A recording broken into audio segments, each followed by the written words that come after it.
Días, Marcelo, Daniel Núñez Vivares y Daniel Núñez te saludan desde los Cronistas de la Mañana, desde la 101.7 Radio Alas. ¿Cómo estás, Marcelo? Buen día. Buenos días, un placer estar otra vez con ustedes. Bueno, muchas gracias, Marcelo. Muchas gracias, Marcelo. No, por favor. Bueno, te hago la primera consulta. ¿Sos socialdemócrata? Sí. O sea que sos basura. Punto. Bueno, eso lo dice el atrevido presidente que tenemos. Sí, totalmente de acuerdo con esto de... con esa expresión. Atrevido, es más, te voy a decir, hasta suena fuerte. Sectario, me animo a decir un poco. Sectario, creo que cae mejor la calificación, ¿no, Marcelo? Sí, es un gran error el que comete el presidente al considerar que todo el que no piense como él es un traidor, un corrupto, una basura. Calificar a los que tienen otra ideología de esa manera. Imagínate que el mundo reconoce a muchos dirigentes políticos que han sido socialdemócratas o demócratas cristianos, porque también él acusó y puso en la misma calidad de mal personaje a los que tenían ese tipo de ideología. Exacto. Bueno, a ver, en Alemania tenía Angela Merkel, a Olof Palme en Suecia, sí, a Mitterrand en Francia, a Felipe González en España, a Tony Blair en Inglaterra.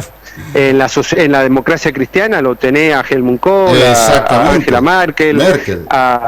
Sí, tenés un sinnúmero. Claro, te estás yendo a Europa. Fernando Enrique Cardoso. Fernando Enrique Cardoso en Brasil.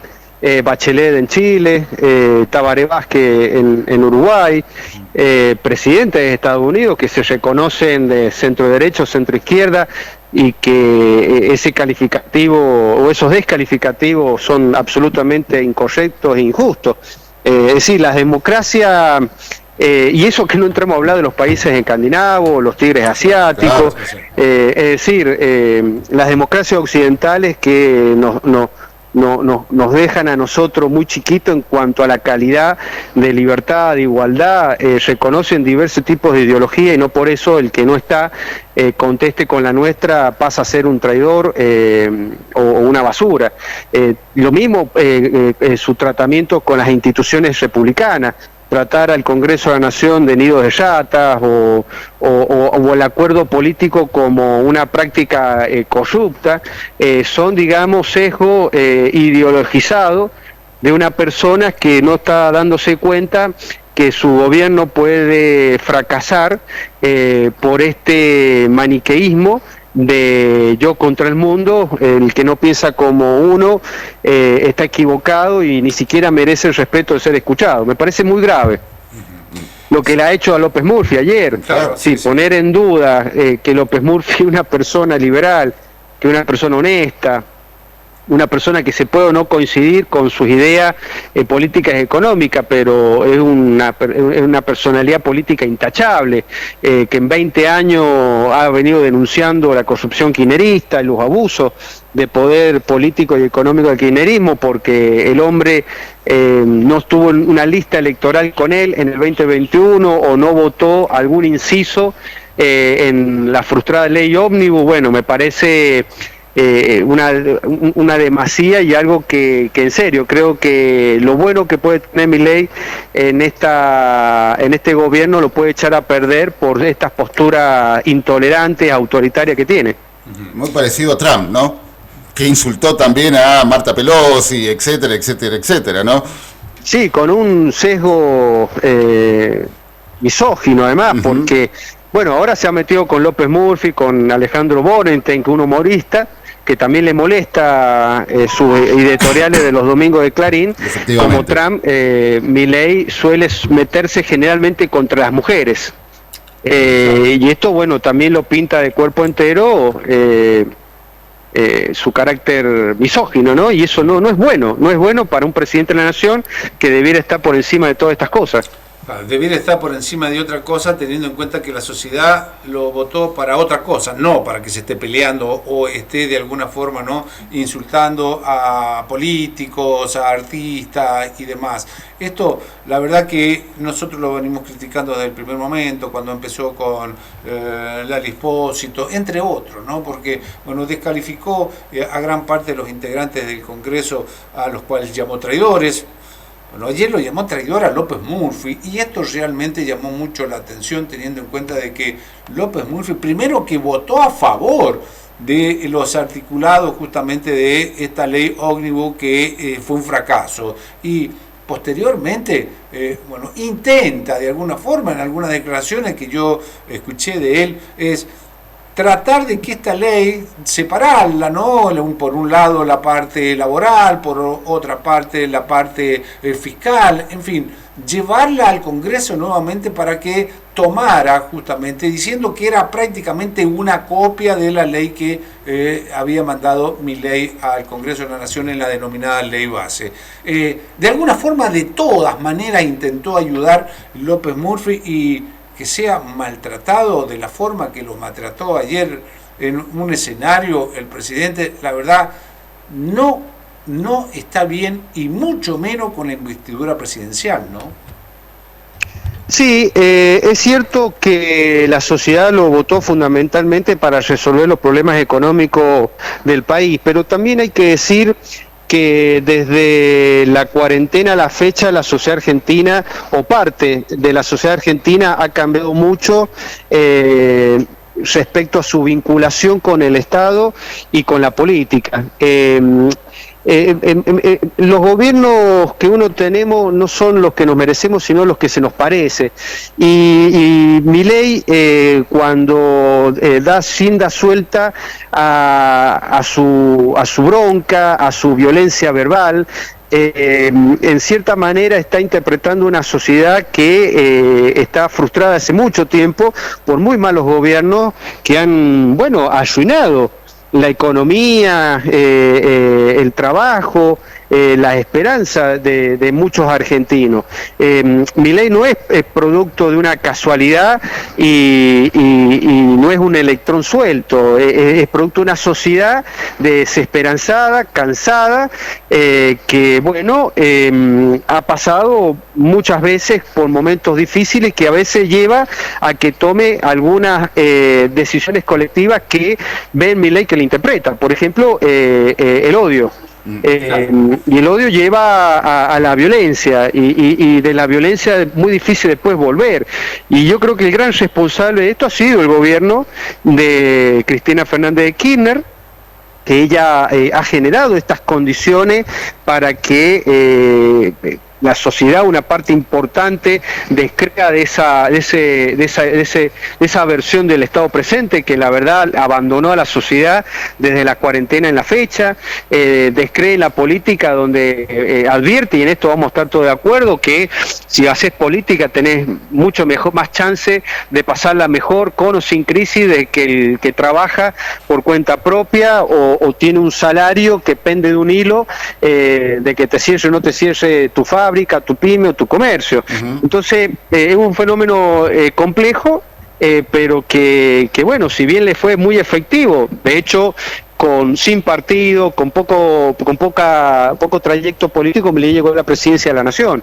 Pero bueno, ahora está gobernando, y lo que uno aspira, lo que no significa que Milei lo haga y que lo haga una base de la sociedad que lo acompaña, es hacerlo dentro del marco del respeto constitucional que se merecen las instituciones y que se merecen las personas. Tal vez estemos ante una persona, un presidente, que lo hace a propósito porque sabe que hay campo orégano, que hay gente que bueno, que su desesperación ante la situación económica le gusta, aplaude que el presidente se suba a una tarima e insulte y insulte a las personas y atropelle con las instituciones.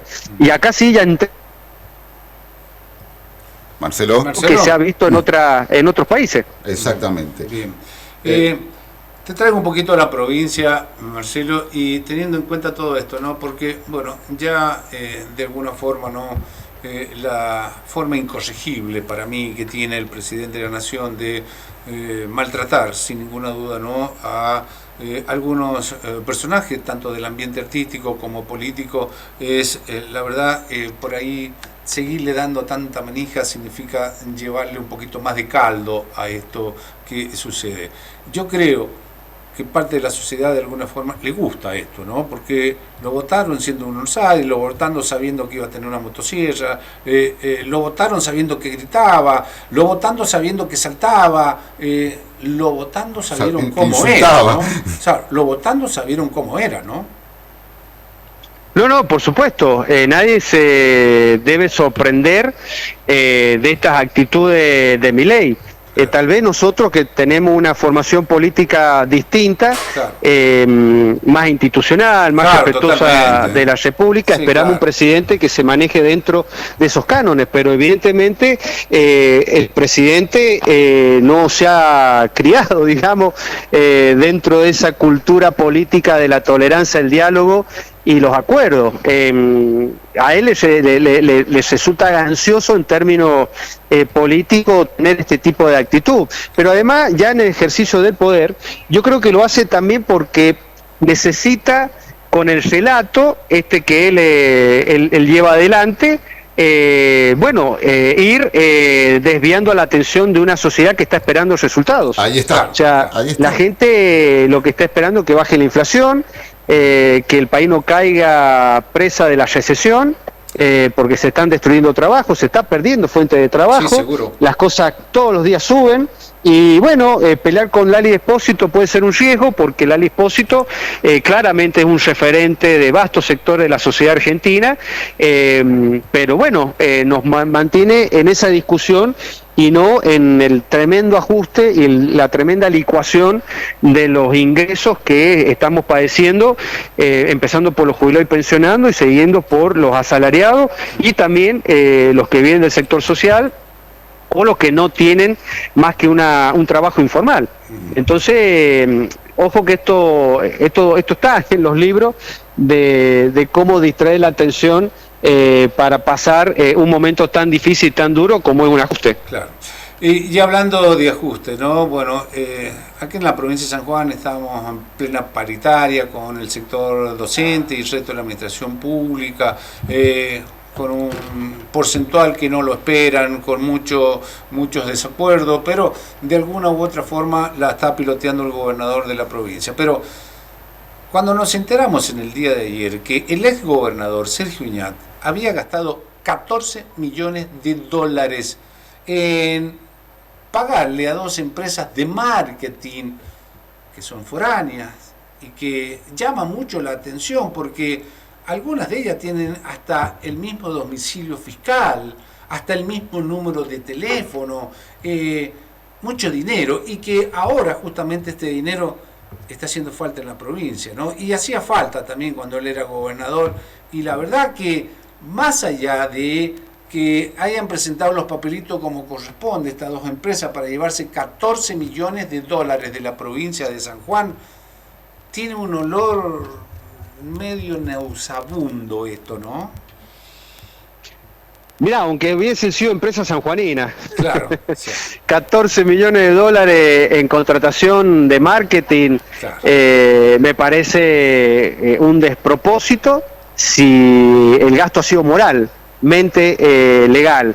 Claro. Es decir, si realmente se contrató por 14 millones de dólares estas empresas, como serían aparentemente fantochadas, ¿no? Claro.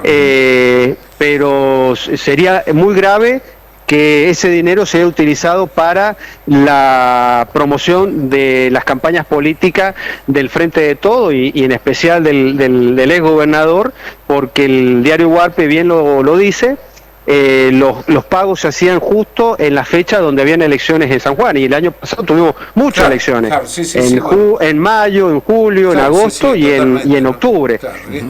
Yo creo que este caso es un caso muy importante porque va a poner en tensión si realmente la provincia va a entrar en un cambio en si vamos a separar las instituciones democráticas y republicanas que durante el jepismo y el uniaquismo fueron desarmadas y desarticuladas. Esto ha pasado en la provincia de San Juan porque en esos 20 años ha habido la suma de poder público por estos gobernadores, ha habido discrecionalidad, es decir, han hecho lo que han querido, no ha habido control ni de la legislatura, ni del Tribunal de Cuentas, ni siquiera un control de los partidos políticos opositores, y ha habido total oscuridad en el manejo de los fondos públicos. No por eso siempre uno reclama una ley de acceso a la información pública, claro, métodos transparentes de contratación, y acá se abre otro interrogante.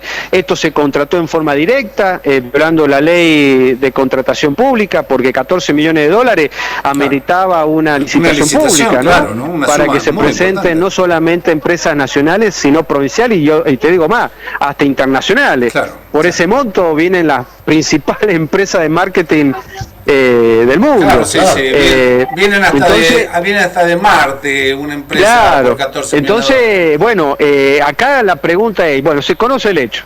Cuando el ministro de Salud actual dijo que la obra social provincia tenía un sojo de 1.500 millones de pesos, inmediatamente salió el exgobernador, le mandó una carta de documento y le exigió que se retractara. Y él dijo que no, que la obra social tenía superávit y que tenía plata ahorrada. Bueno, y ya pasó más de 24 horas y no escucho de parte del exgobernador y su gente y que hoy integran el Tribunal de Cuentas, que se va a tener que autocontrolar los mismos gastos que ellos han hecho, a explicar lo que sucedió, si fue una contratación directa, una licitación pública, cuál fue el objeto de esa contratación, si realmente se pagó marketing para la provincia o era para la campaña política, porque las derivaciones jurídicas son distintas, hay una responsabilidad política si se gastó 14 millones para promocionar la provincia de San Juan o para promocionar la figura del gobernador o si era para la campaña política.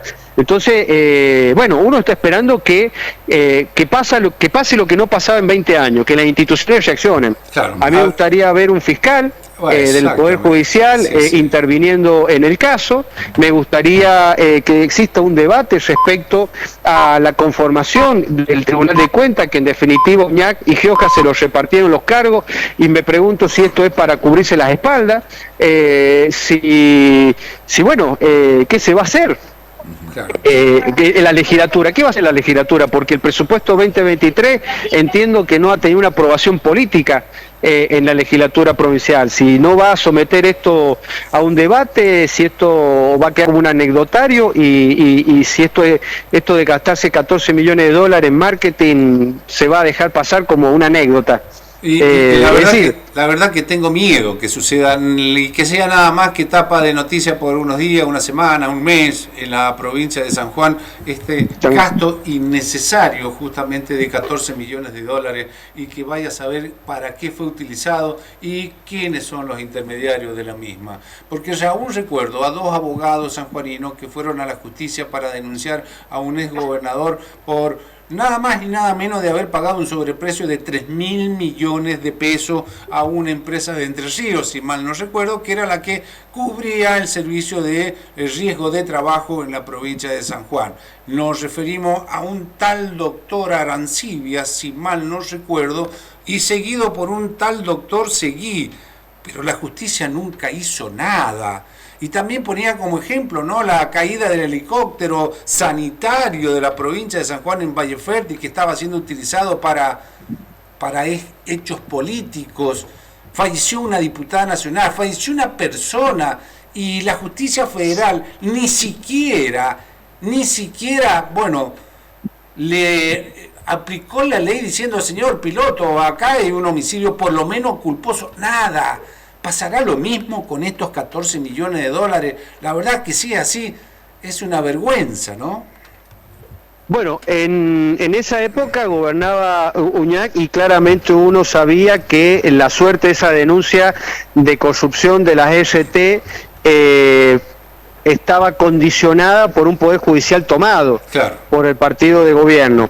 Sigue esa lógica dentro de la justicia, pero había un cambio de gobierno provincial.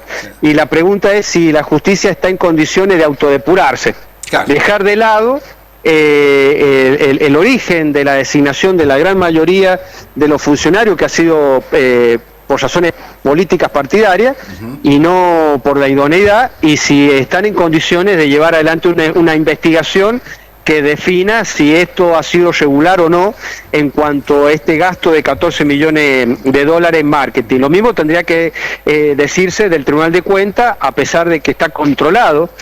Tiene 4 de los 5 miembros lo que es la oposición, si se va a convertir entonces en un ámbito de impunidad para los que se fueron del gobierno, y si la legislatura, bueno, va a seguir sesionando, si la punta espalda o no el plato tradicional de los sanjuaninos, o va a abocarse también a investigar en términos políticos este tipo de gasto, porque si no, se le va a generar a la ciudadanía de San Juan, que votó el año pasado por un cambio no solamente de persona o de color político, se votó un cambio de prácticas políticas. Votó a favor de la transparencia, de un manejo responsable de los recursos. O esto va a quedar en la nada y va a haber, digamos, un pacto de impunidad. Estas son las cosas que uno se pregunta, y bueno, espero que no suceda lo que sucedió con el tema de la ART. Claro, pero a ver, déjame dudar y de alguna forma de hacer de abogado del diablo, porque vos lo pusiste muy claro. Tribunal de Cuentas, de 5, 4 son puestos por el uñaquismo o giojismo. Justicia, dijiste la mayoría, no, todos los jueces, desde la corte hacia abajo, todos fueron puestos por el uñaquismo y el giojismo. Y la Cámara de Diputados, recordemos que el uñaquismo y el giojismo son mayoría, lamentablemente, en esta Cámara de Diputados que tenemos ahora, lo cual implica de que si uno se pone a observar, no va a pasar absolutamente nada con estos 14 millones de dólares, no se va a investigar nada en la provincia de San Juan, sería verdaderamente bochornoso, pero claro, los sanjuaninos lamentablemente muchas veces tenemos una memoria muy cortita, ¿no? Bueno, ese es un tema muy interesante porque vos lo has descrito muy bien. El uñaquismo tiene un control de la legislatura, de los órganos de control interno como el Tribunal de Cuentas, pero también del que debiera representarnos los intereses colectivos difusos como es la Defensoría del Pueblo, entre otros organismos. Acá la pregunta es si el uñaquismo va a utilizar ese poder político que, como hemos hablado en otras oportunidades, no refleja la representatividad política del 2 de julio, porque esto quedó así por un gran error, garrafal error del Tribunal Electoral Provincial cuando decidió dividir las elecciones de gobernador y vice con las de diputados provinciales. Entonces ahí rompió el esquema constitucional de gobernabilidad. Claro. San Juan perdió la gobernabilidad y hoy gran parte del condicionamiento político está en manos de la oposición. Entonces es dable preguntarnos si UNIAC va a utilizar ese poder político que no se refleja en los votos populares para garantizarse impunidad o condicionar el gobierno actual. Sí. Y esto lo vamos a ir viendo a partir del 1 de abril cuando se inauguren las sesiones ordinarias. Claro. Sí, claro. Si la oposición uñaquista del Frente Todos va a colaborar a través del diálogo, el acuerdo, siempre de cara a la sociedad, o va a ser un permanente palo en la rueda o máquina de impedir para hacerle fracasar el gobierno a Orrego y tratar de volver al poder en el 2027. Yo en ese sentido estoy muy preocupado porque no veo al uñaquismo con esa voluntad de aceptar la voluntad popular, valga la redundancia, y colaborar para desde la legislatura hacer los cambios que San Juan necesita para no repetir los grandes errores y desaciertos de su propio gobierno. ¿Estará dispuesto UNIAC a hacer una autocrítica y, por ejemplo, cambiar el sistema de designación de jueces y fiscales? Claro, a él le sirvió para copar este poder y tener esta garantía de impunidad que seguramente él considera tener. Bueno, lo veremos a partir del 1 de abril, ¿no? Cuando la Cámara de Diputados empiece con las sesiones. Pero bueno, esto es lo que tenemos. Yo te hago la última y después lo dejo a mi compañero para que te haga las otras preguntas. Pero más allá, ¿no?, de todas estas a ver, ¿cómo las podemos llamar? Estas actitudes que tiene el presidente de la Nación, que por ahí cae tan mal a aquellos que vivimos de alguna forma de la política. Vos sos un político, vivís de tu profesión, pero haces política, y nosotros somos periodistas, vivimos del periodismo, pero hacemos periodismo político, y nos cae tan mal cuando escuchamos a un presidente maltratar a las personas, sean o no funcionarios. Ahora bien, la sociedad lo votó justamente para lo que hablamos, ¿no? Que ordene las cuentas, baje la inflación y que de alguna forma haya un cambio político, social y hasta cultural en la República Argentina. Lleva 65 días. ¿Qué balances haces al respecto? Bueno, creo que han sido lamentablemente 60 días que se han perdido, porque a diferencia de las circunstancias políticas que le ha tocado gobernar, que le toca gobernar Uñac, con una oposición que no va a ser colaborativa, como la del uñaquismo, en el caso nacional, Milei tiene una ventaja todavía de establecer acuerdos políticos en el Congreso, al que él trata como un nido de rata, con lo que fue Juntos por el Cambio, que si bien se dividió en 3 bloques, estos bloques tienen la predisposición de colaborar. Lo que pasa es que lo que Milei no entiende es que no se le va a firmar un cheque en blanco, ni se le va a dar la suma del poder público para, como si él fuera un nuevo Sosa, Juan Manuel de Sosa, dependamos todo nuestro patrimonio, nuestra libertad y nuestra vida a los que a él se le antoje. Pero sí estamos dispuestos de acompañarlo para hacer las transformaciones que necesita la Argentina para ser un país menos corporativo, menos dependiente de esas corporaciones que tanto daño le han hecho al país. Pero bueno, para él es más fácil meterse con Lali Espósito que con los que se llevan en pala la plata de las exenciones impositivas de Tierra del Fuego, por ejemplo. Claro. Entonces, bueno, depende de él.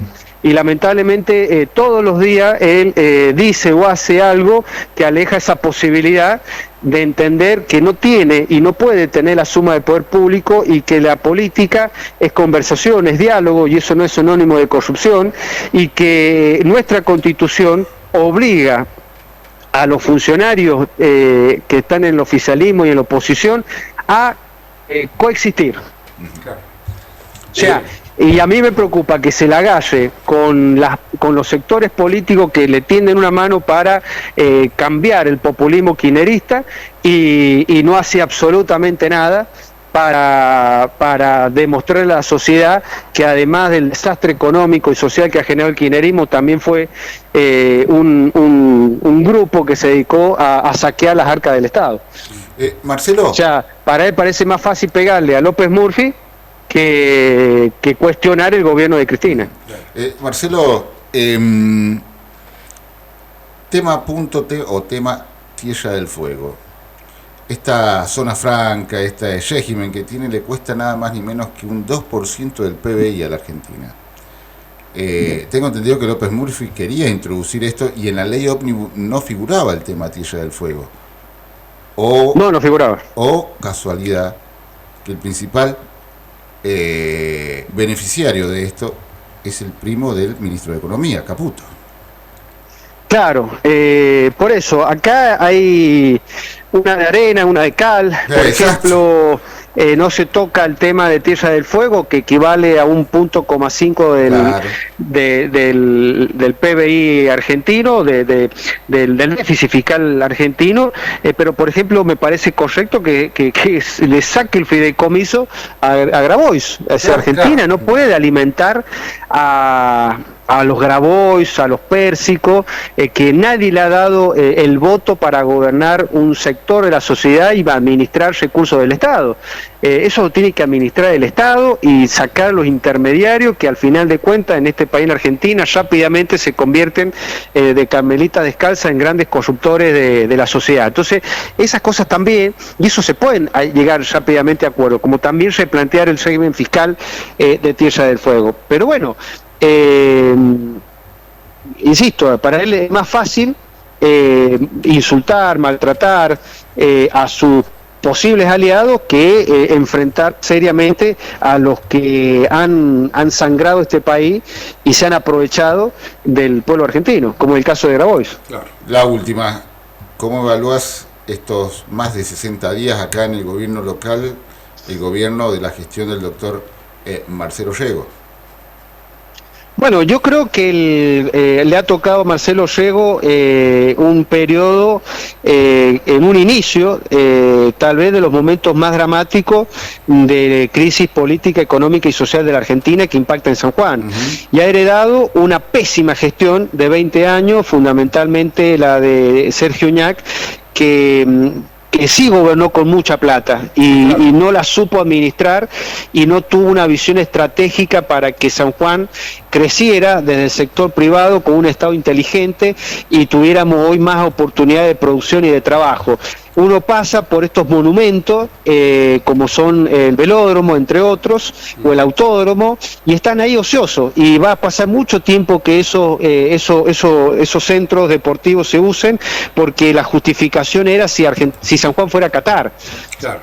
No se trataba solamente de hacer los estadios, sino también a largo plazo contar con los recursos para traer eventos deportivos de nivel internacional que cuestan muchísimos dólares. Claro, sí. Creo que ese fue un error tremendo, porque ese dinero debió haberse usado antes para resolver problemas primarios de infraestructura, de educación, y poner a la provincia en condiciones para traer inversión. Entonces, ya cuando tuviéramos el Producto Bruto Interno per cápita de los cataríes, y bueno, ahí sí, mandate a hacerle esos estadios y gastarte los dólares que hoy no tenemos y que faltan para mejorar los salarios de los empleados públicos, para mejorar la educación y la salud y la seguridad, y que hoy, bueno, la estamos pagando. Imagínate que ese velódromo, ese autódromo no se pueden vender. Claro, ¿Y a quién se lo va a concesionar si el sanjuanino no puede pagar entradas a nivel internacional para autosolventar, autofinanciar estos grandes eventos deportivos? Claro. Entonces le toca a Orrego, bueno, esta crisis nacional, una herencia muy pesada, de un muy mal gobierno, y bueno, él tiene que explicar a la sociedad en la situación que ha encontrado y cómo vamos a ir saliendo de esta crisis para que los efectos sean los menores posibles. Marcelo, te agradecemos por tu tiempo y por tu atención, y obviamente te vamos a estar consultando cuando la información política así lo requiera. Que tengas muy buenos días, Marcelo. Muchísimas gracias. Muchísimas gracias. No, Marcelo. por favor. Muchas gracias a ustedes. Muchas gracias. Fue Marcelo Arancibia charlando con los cronistas de la mañana, Daniel. Bien, Daniel, ya... Sí. No,